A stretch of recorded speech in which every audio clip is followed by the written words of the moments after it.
All right, guys. Sorry for the delay there. We're just fixing a couple of slides. This is the Hash stage, and I'm Ben Schiller. I'm head of Consensus Magazine.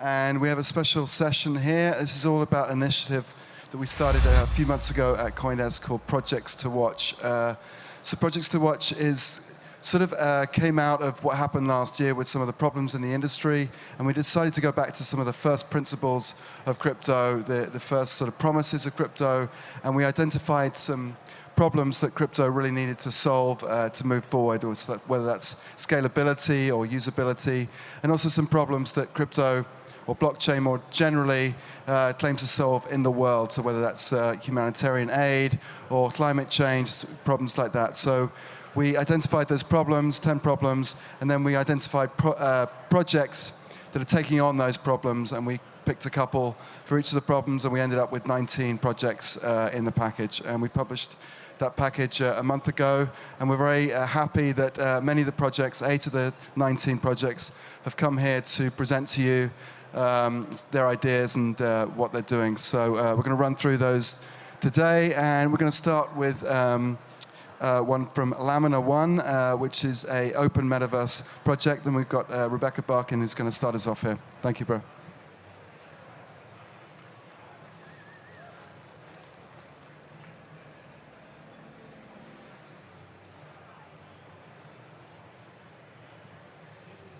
All right. Can you guys hear me? Yeah, okay. All right, so I am Rebecca Barkin. I'm the CEO of Lamina1, and we are a blockchain that is built for metaverse builders and creators. But not just any metaverse. We're talking about the open metaverse, a decentralized, interconnected web of rich, increasingly 3D and networked experiences.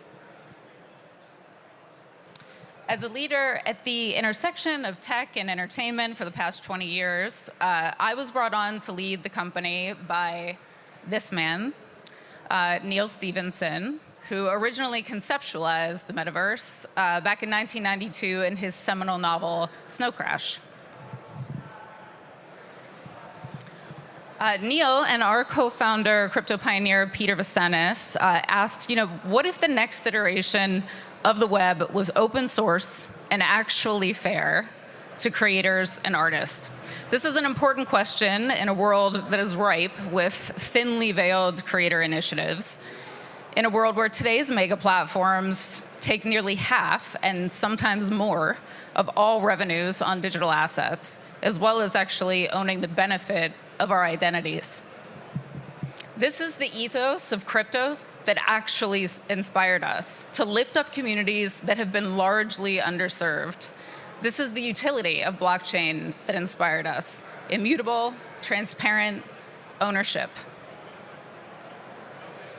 So since first announcing Lamina1 actually at Consensus here last year, we've been asked a million times, and I'm sure some of you are wondering, why a new layer one? By creators, we get asked all the time, why use blockchain? By maxis and VCs, we definitely get asked, well, why a new layer one? The answer is this: blockchain can fix things. But right now, the very best storytellers in the world across games, music, and film won't use it. There's a PR problem, to be sure, but it's also incredibly painful to use if we're honest. To address this complexity, we see a vast web of tokenized L2s coming up, and we also see the construction of a ton of walled gardens, the latter of which actually flies in the face of what we know is possible. So our solution is to create a batteries-included blockchain, API and creator tooling that is optimized for ease of use, for performance, and for interoperability. Of course, product design is a major focus for us. And on the front end, we're solving the complexity of onboarding creators that are entirely new to the blockchain. Actually, 80% of our 40,000 Discord tried Discord for the first time for us. We're assessing the project parameters, and then we're going to help them automate setup. We're providing creators the tools and the on-ramps that they need so that they can stay focused on doing what they do best, which is telling great stories. Now, we're only at testnet, but the public EVM on Lamina1's Layer 1 chain can support 500 to 1,000 TPS with 2-second latency. The architecture is actually optimized for throughput to be shared between Layer 2 blockchains that are built using what we call metachains. This is how we scale and we create interoperability. Of course, we're not going to do it alone. We intend to tap many of your solutions, many of the solutions that we see here today. And as founding members of the Metaverse Standards Forum and a recent addition to OMA3 and IEEE, we're committed to creating an ecosystem that is compatible with a much larger ecosystem of Web3 and Metaverse-focused platforms. So far, that vision has worked. These numbers are a little bit outdated, but in a few short months, we just released testnet on January 17th. In a few short months, we've built a thriving global community of 40,000, and we're attracting some of the biggest names in Web3 gaming, Metaverse, and media to collaborate with us. And of course, it's even brought us to the stage today as one of CoinDesk's 2023 projects to watch. So how have we done it? I firmly believe that it's with one simple truth. People don't love technology. They love stories. We benefit from having one of the greatest storytellers in the world signaling, it's time to do this right. We look a little different than your average blockchain here, and that's by design. We're for creators and we are by creators. And we can bring the open metaverse and Web3 to the masses in a way that we don't think anyone else can. This is something that we recently laid out in a 54-page white paper, which will make for some really thrilling poolside weekend reading for you if you're interested. So every day our ecosystem is growing from the 13 partners actually across gaming, fashion, entertainment, and infrastructure who recently joined us for our early access program. And 2 groundbreaking projects that we announced yesterday, which is Zero.xyz and Legitimate. One is Wellness and an artist creator, Krista Kim, and Legitimate, which is from Calvin Chan, and it's a digital fashion company. Both of those are the initial project investments into the Lamina1 ecosystem fund. We are currently backed by some of the world's leading angel investors. Very proud of that. Sorry, Rebecca, we need to wrap yeah. up. Thank you. We benefit from their expertise, obviously, and I would say, lastly, the vision is big. So bigger than the hype cycle or crypto winter. We aim, like many of you, to break something that really wasn't serving us and to replace it with something much, much better. So we aim to bring Web3, not just new technology, but brand and experiences that communicate and hold value. And together we'll expand adoption. Kind of like the open metaverse that Neil Stephenson imagined so many years ago. Thank you. Thank you so much, Rebecca. That was Rebecca Barkin from Lamina1. Thank you. And we'll move on to our next project, which is Regen Network. And this is Sarah Baxendell. She's head of ecosystem.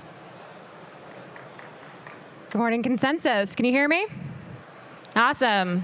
So this morning, we're going to unpack the question, how can Web3 solve the climate crisis? Woo! So our society is destroying the biosphere. And as we watch biodiversity loss rapidly expand, we have to ask ourselves, what is the source of this global coordination failure? And as temperatures are rising, the truth is, we're running out of time to answer that question. That's why we at Regen Network are developing the roots for a carbon-backed economy. We build software on the blockchain for carbon and biodiversity markets. And we do that because we believe that the next generation of carbon offsets must be natively Web3. Our software stack that performs these services has 3 primary components. The first is Regen Registry. It's a scientific toolkit for methodology development for climate scientists to be able to create new ways to monitor land change and ecological regeneration. Then communities on the ground, your land stewards, your climate scientists, your indigenous communities, they get to issue these crediting standards on our blockchain and govern them for themselves. The carbon and biodiversity assets that emerge from these processes come to market in Regen Marketplace, which is the place to buy, sell, trade, transfer, and most importantly, retire carbon for carbon offsetting and carbon footprint reporting. All of this is powered by our blockchain, which is custom built from scratch for global carbon accounting. Regen Ledger is our ecological data oracle. And we're doing all of this because we're trying to fix supply constraints, and we're working a pathway towards market unification. Our software stack is neutral. Any registry, anywhere on the planet, can use our technology, and that's by design. The most notable of which is the City Forest Credits Registry, which is a US national standard for urban forestry protection credit production. They have tokenized their portfolio onto our blockchain and are governing their standards in a Web3 environment. We also build cross-chain bridges because carbon's got to come from one place and get to another place and shouldn't be held back by technology on the blockchain. We've just launched a bridge between Polygon and Regen Network for the transfer and retirement of the nature carbon ton. We do all of this while working through our own native registry, Regen Registry, producing ecological assets that are natively Web3. So why Web3 of all things? Is software really the way we're going to solve the climate crisis? At Regen Network, we believe that that has to be the case, and that this isn't just about supply and demand and the market mechanism for carbon markets. To us, this is about governance. This is about your climate scientists, your land stewards, your indigenous communities, be able to design assets for themselves that represent their place, their community, their culture, and their outcomes, and their capacity to govern that as the on-the-ground communities on the blockchain. And our impact is rapidly growing as our ecosystem expands. We have over 500,000 carbon credits already retired on our blockchain. We expect over 2 million carbon and biodiversity credits to be issued on Regen Network just this year. And there's over 15 million hectares of land under ecological generation all across the globe. There's 40 scientific methodologies that are being developed and rapidly moving through scientific peer review. They'll be available only on Regen Network moving forward. So I'm an ecologist as well as a technologist. So all I really care about at the end of the day is the people and the places and the real world impact. So let's take just a real quick tour through some of our projects. This is the King County Urban Forest Project in Washington State. They're part of the City Forest Credits portfolio that's been tokenized onto our blockchain. They're issuing carbon emission reduction credits for urban forestry protection. This is Monte de Nero in Argentina and Patagonia. They are issuing carbon removal credits that represent soil organic carbon outcomes from regenerative grazing. These are credits produced via the Regen Registry methodology system. And this is ERA Brazil. They are creating biodiversity credits that look at keystone species and umbrella species and their role in habitat protection, also produced via the Regen Registry system. And this is Culshan Carbon Trust in Washington State, issuing carbon removal credits from biochar production, also from the Regen Registry system. At Regen Network, we believe it is not good enough to just halt ecological degradation. We fundamentally believe that it is our moral obligation to build a nature-positive future by 2030. Because after all, the regen in Regen Network, it's just short for ecological regeneration. Thank you. Thank you so much, Sarah. That was Sarah from Regen Network. We now have Louis Guthmann. He is the ecosystem lead at StarkWare, and he's been nominated in the category of security. Hi, everyone. I'm Louis Guthmann. I'm the ecosystem lead at StarkWare. Let me introduce what StarkWare do. So you all know blockchain do not scale at this point. We now know, after 7 years of learnings, that scaling is solved by zero-knowledge proofs. The reason for the scaling problem is the following one, is as a user, or as a network, we are limited by the weakest point in the network. So Bitcoin would use a Raspberry Pi, and a miner who has $10 million at stake in hardware will still be running roughly the same operation on a Raspberry Pi. Everyone has to redo everything forever. Validity proof allows you to execute one, verify everywhere.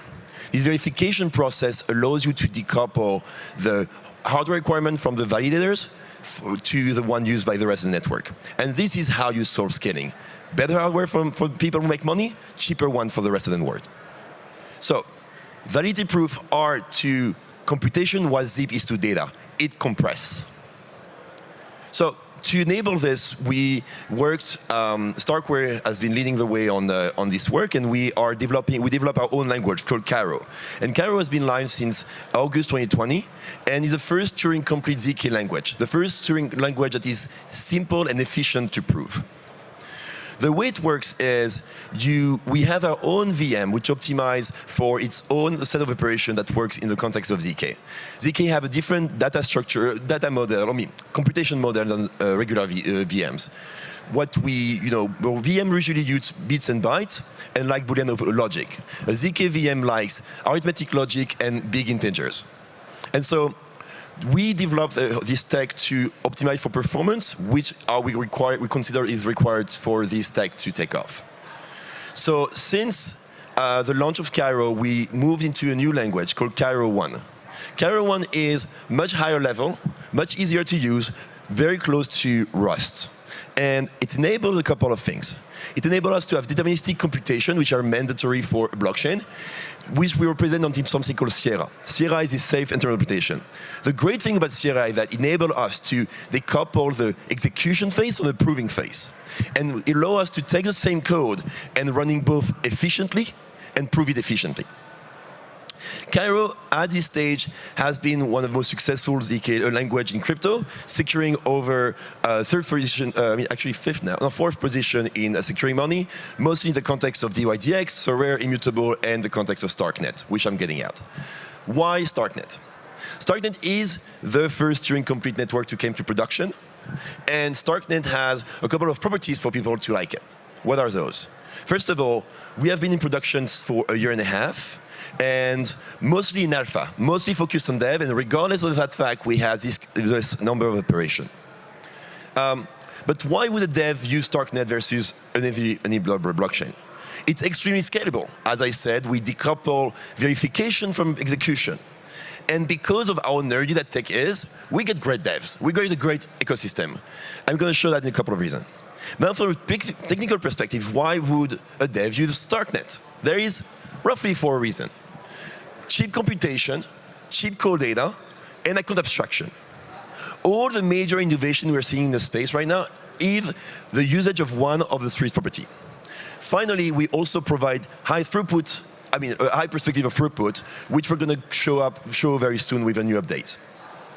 In terms of adoption, StarkNet has been the most successful network in the last 2 years to come up. We're on track with the adoption of BNB, knowing that our tech stack is hard to use.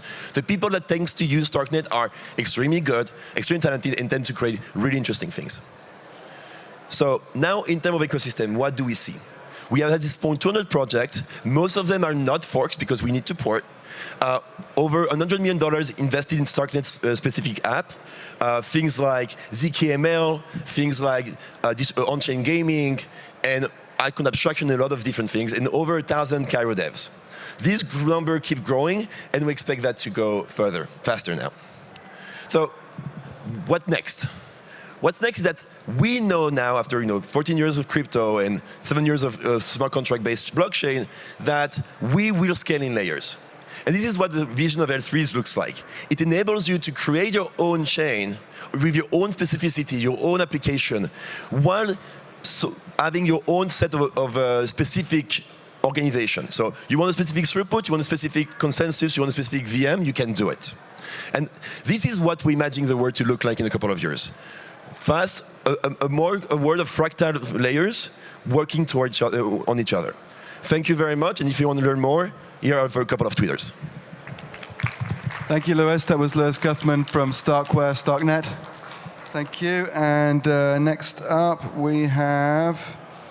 Right, we have Mikhail Komarov. He is the CEO of NIL.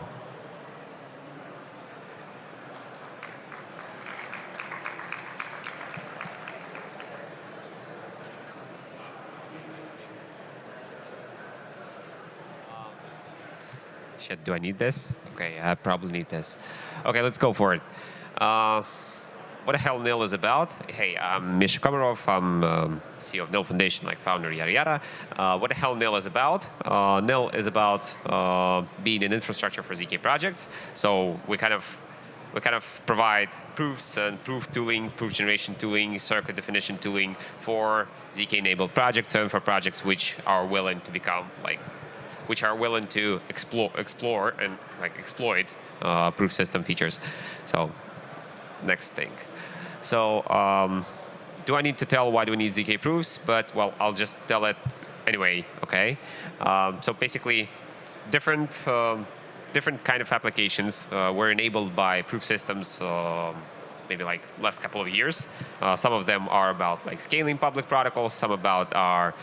Some are about securing issues which we have all faced last year. For example, securing bridges, turning them into ZK bridges and things like this. Some of them are about proving some large computations to ETH. Some of them are about exploring some new use cases like AI/ML within the protocols, or even gaming within the protocols. So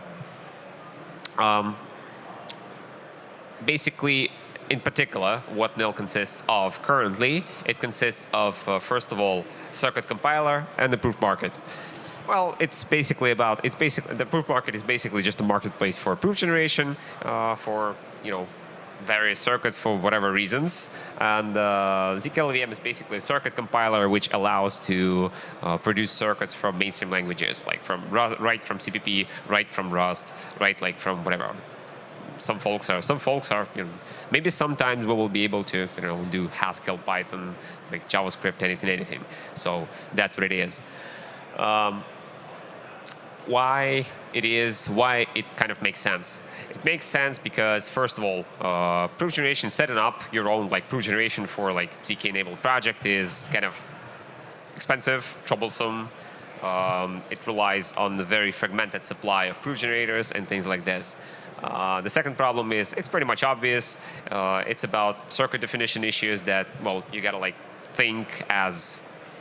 think in a very special way, just like Louis told prior to that. So you gotta think in a very special way to define circuits, and you cannot just apply your traditional developer experience to that. So that's the problem. And we've learned that not from nothing. We learned that from our experience. Our experience says that literally everything meaningful, which enables either scaling, either securing, either new use cases, is hard to be proven. I mean, literally. It's ZK VMs are used for scaling. They're hard to be proven. Consensus proofs and state proofs are used for bridging. It's hard to be proven. So this is why we came up with something okay, let's make proof a commodity. We kind of commoditized the proof. We made it tradable. We made it you can buy and sell it. You can generate it. Some folks are even trying to speculate with it. Why? I don't get why, but anyway. But yet it kind of reduces. So in the end, it reduces the entry level for ZK project developers to not to get up and running their own infrastructure for this, to not to struggle with circuit definition. How does that work? Well, it's just a fancy picture. It's actually just an application coming to proof market, requesting the proof. Proof producer generates something. Here you go. Here goes a proof of whatever is required. Yeah, well, that's basically just those perks of a proof market I just mentioned. It's applying market dynamics to proof generation, allows to turn it into commodity. Turning it into commodity allows to, cheapen it, fasten it, make it accessible, make it usable, and things like this. Let's come to the problem that building circuits is hard. Just like other participants mentioned already that, it's not easy. And some folks create special languages for that. We went with an idea that you don't need a special language. We'll just make current languages provable. So we created ZK-LVM, which allows to prove whatever, Rust, CPP, anything, without any virtual machine, without any bytecode, nothing, with like as small overhead to automatically generated circuits as is possible. So the way it works is pretty much the same. A developer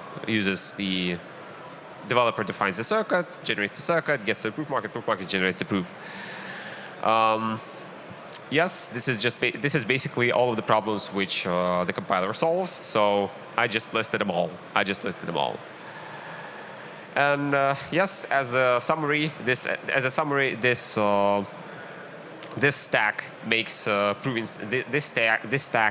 proven accessible for applications. It makes it easy to define circuits. It makes it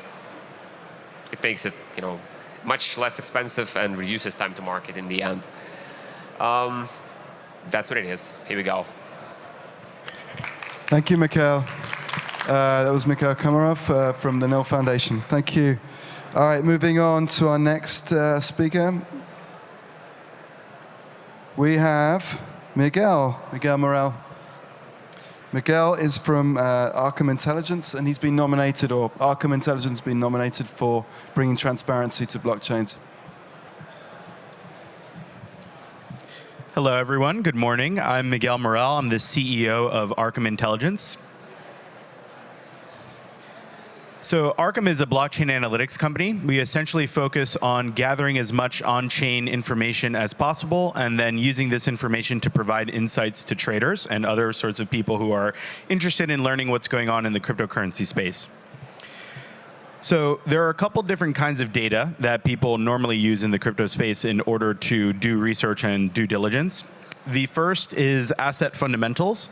So that's essentially looking at things like the team, balance sheet data, core technology, and using this in order to make investment decisions. The second is price data, and that's become super popular over the past couple of years, namely looking at technical analysis. So for example, companies like TradingView have become super popular as people use more and more price charts in order to make decisions about where they think the price is likely to head in the future. Where we focus is actually on transaction data. So this is the raw kinds of information that exists as a result of the fundamentals of blockchain technology, namely the fact that it is completely transparent and auditable. And then we use this to give people information about what's actually going on chain and the sorts of things that might actually be leading to things like price movements or crashes later on. So how do we actually do this? Number one, we actually start with opaque blockchain data, which is made up of a bunch of pseudonymous information. So this means actually creating systems that can collect information across the internet, both on and off chain. That then is fed into a database and other kinds of proprietary systems, mostly using different kinds of data science techniques and machine learning to then attach the pseudonymous information to real-world names and institutions. And then ultimately, all of this data is then surfaced on one platform where there are de-anonymized cryptocurrency users, and then you can look at the different transactions that are being made. So what are the actual kind of use cases and other kinds of information that people can use as a result of our technology? Well, number one, you're able to look up individuals and institutions who are actually conducting cryptocurrency activity. In particular, you can see the assets that they own, their current holdings, and the implied net asset value. You can look at their balances, so that would be the prices that they purchased at, their daily profits and losses, their cumulative profits and loss, and then most importantly, their transactions, so who they received from, who they sent to, and their overall kind of exchange and other services usage. This is split up across a variety of different features. Number one, our Explorer. So this is where you can query our database directly for the different people, funds, exchanges, ENSs across the cryptocurrency space overall by name. The second is the profiler. So once you actually know what you want to look for, what person, what company, what trading firm, you can then actually see a profile of all of their cryptocurrency activity in one place across chains. So you can see their total crypto net worth right now, the exchanges that they have used, every transaction, their purchases, their sales, and their kind of chart of net worth over time, if you will. Next, we have visualization capabilities. So instead of needing to sift through the data in a list format, you can actually use a network analysis tool built directly into Arkham in order to get a very high-level view of exactly what's going on and the people who they're interacting with. We have a block explorer, so there's no need to exit the platform in order to get deeper information. If you want to look at exactly what occurred in a particular transaction, you can do that within Arkham as well.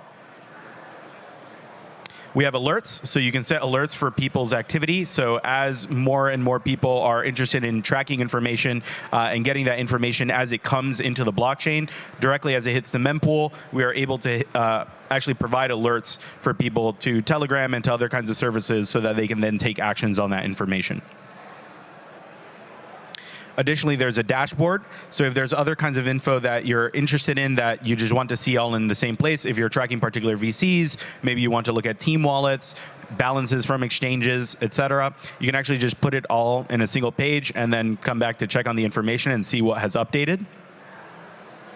And then last but certainly not least, we also have a custom API where people can get access to our database directly without needing to use our front end. And so anybody with technical capabilities can use all of that data in order to create whatever kinds of information is actually relevant to them across dashboards or other sorts of pieces of infrastructure that they would like to hook Arkham up to. And that's Arkham Intelligence.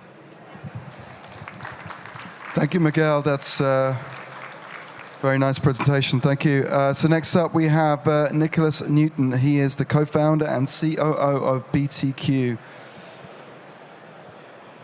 BTQ is taking on the problem of quantum computing and as a threat to our crypto, and he's going to tell us how he's going to solve for that.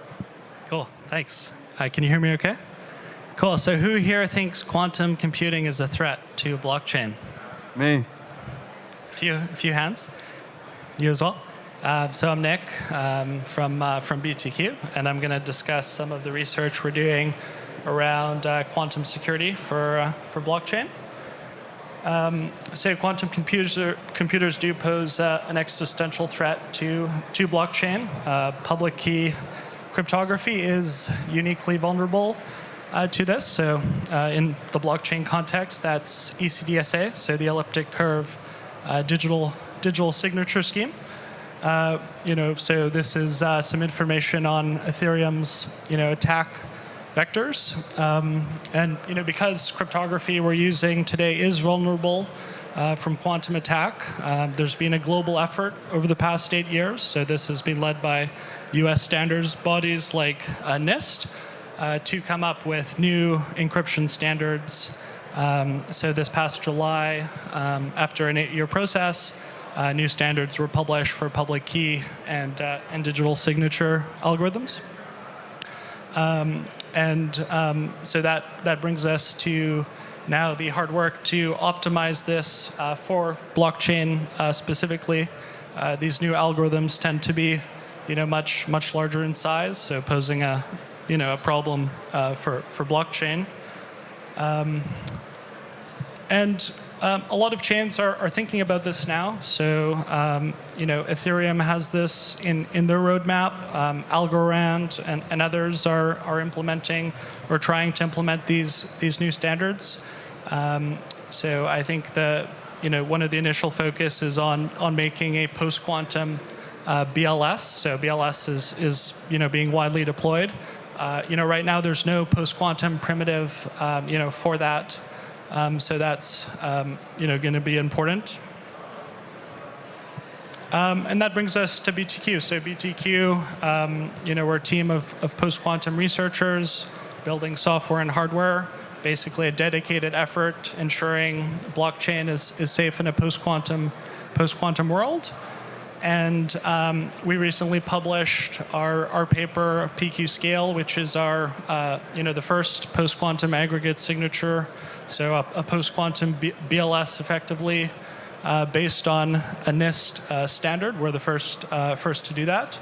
And there's been some other research, some other great research as well. So the Ethereum Foundation last summer.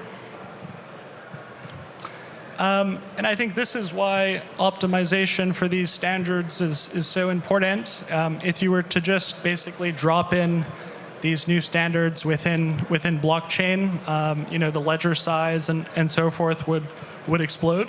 So hence the need to really optimize this using techniques like zero knowledge, which is what we're doing. So you can see PQ Scale, which is our solution, is basically in line with what we're using currently with ECDSA. And we're looking at this, basically designing as many primitives as possible, for use within, an Ethereum environment, and also other chains as well. So there's a lot of work to be done. And here's essentially our roadmap. So I would, we're essentially building all of these. This core infrastructure, making it easy for people looking to implement quantum security to basically package that up as a simple solution and set of APIs. So that's where we are today. So if anyone has any interest in quantum, feel free to come say hi. Thanks. Thank you, Nicolas. That was Nicolas Newton, and our next project will be Stellar Development Foundation, and we have Tori Samples here to present on that. Tori is the Senior Product Manager at the Stellar Development Foundation.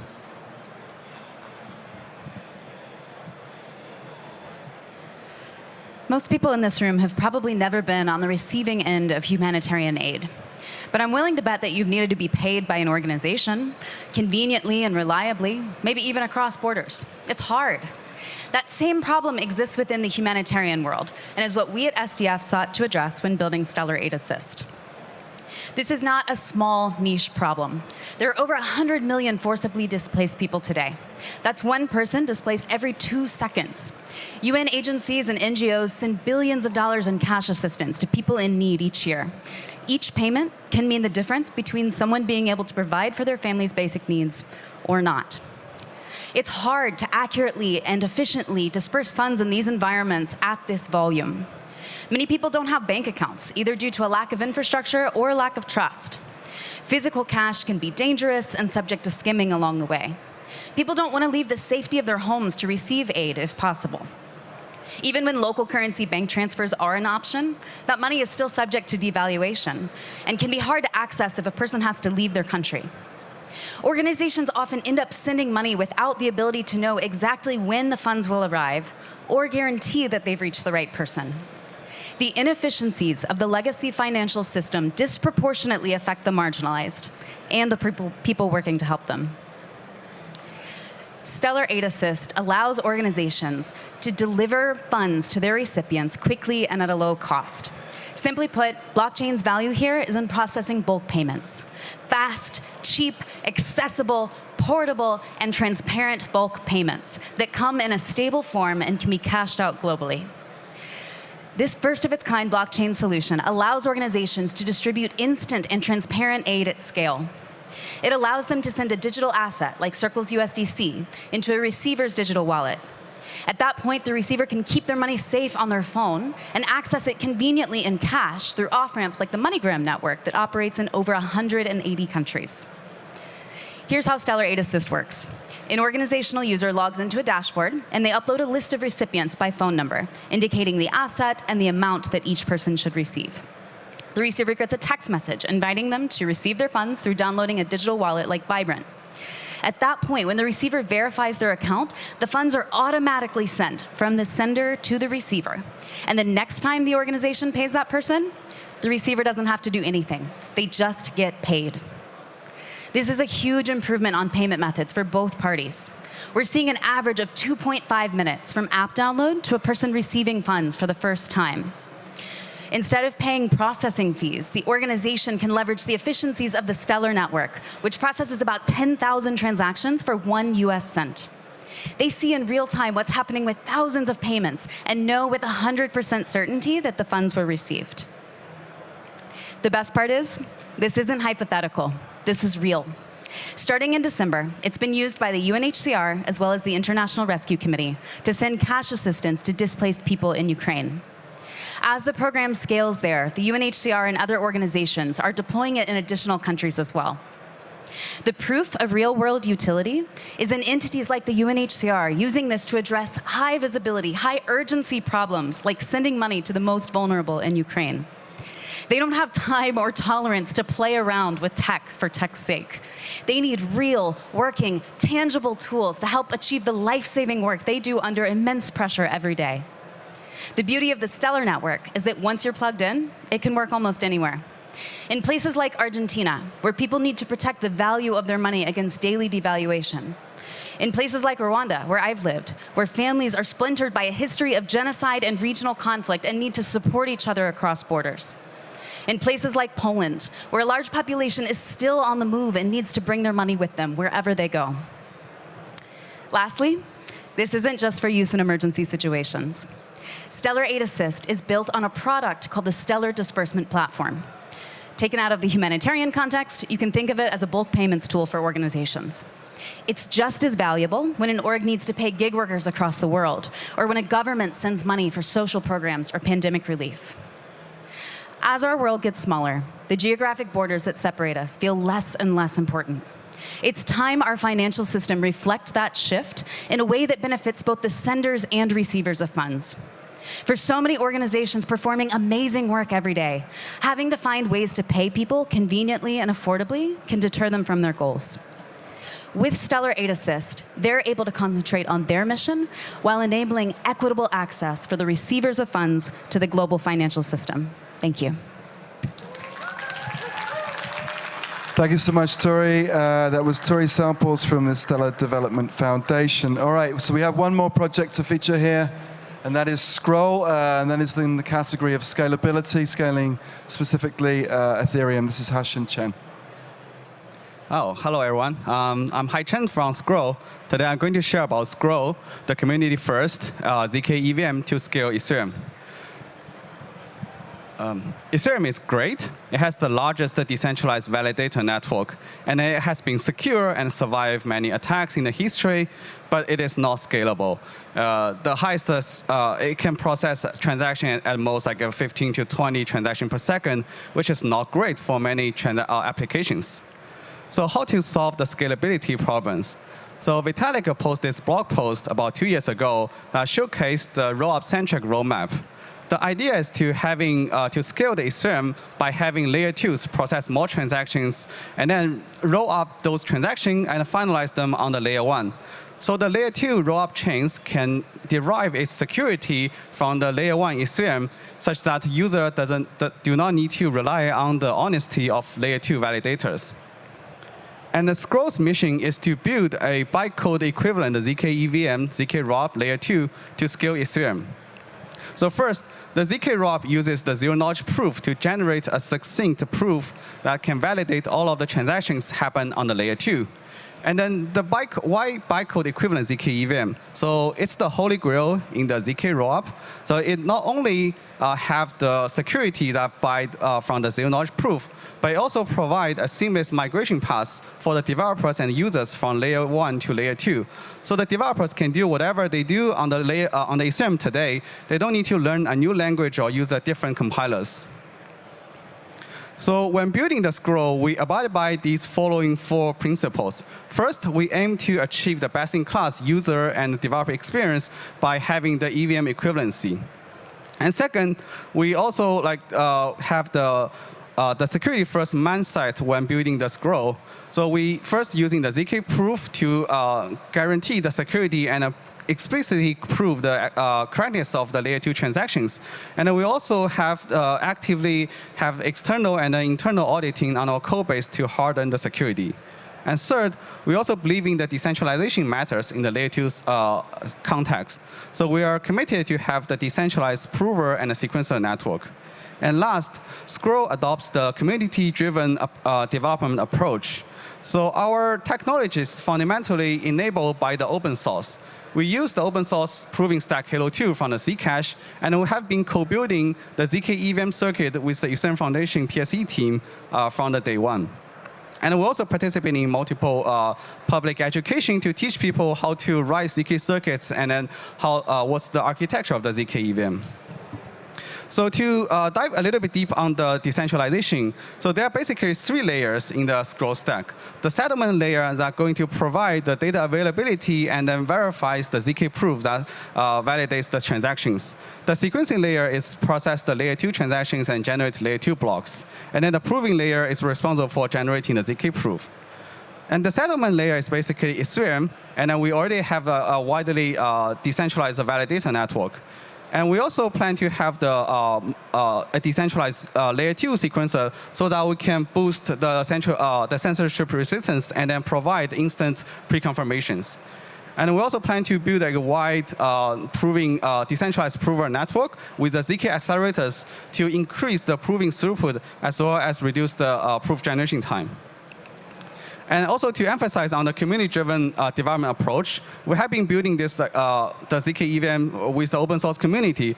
This is just a short list of the contributors to this project. So we believe that if you want to go fast, go alone.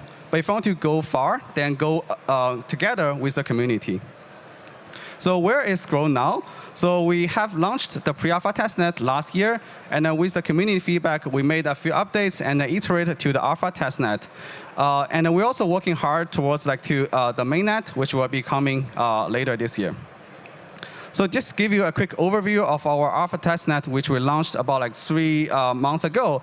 So we already have more than 4 million unique wallet addresses on our testnet, and has processed more than 20 million transactions, and have already 900,000 contracts deployed on our testnet.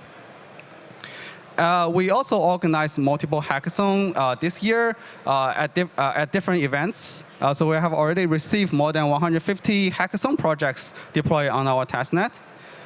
What we received the feedback from our hackers is that this is the most boring migration experience they've ever had, because they don't need to change anything in their code. And how to join us and build on top of Scroll? So just follow our ecosystem Twitter account. We'll share the news and the projects that have been working built on top of the Scroll. And if you want to find us in person, we'll be at these events. You can find our team members at those events this year. And then last, I want to share that we're still hiring. So if you are interested in Scroll, so please apply and join us. So let's scale Ethereum together. Thank you. Thank you, Haichen. So that was Haichen Shen from Scroll. And that concludes our presentation here. Thanks very much to all the presenters who came and spoke here, and also to the other projects that didn't come here to Austin, but were very much part of this package. And we celebrate those 19 projects, and we wish them well. And thanks very much for listening today.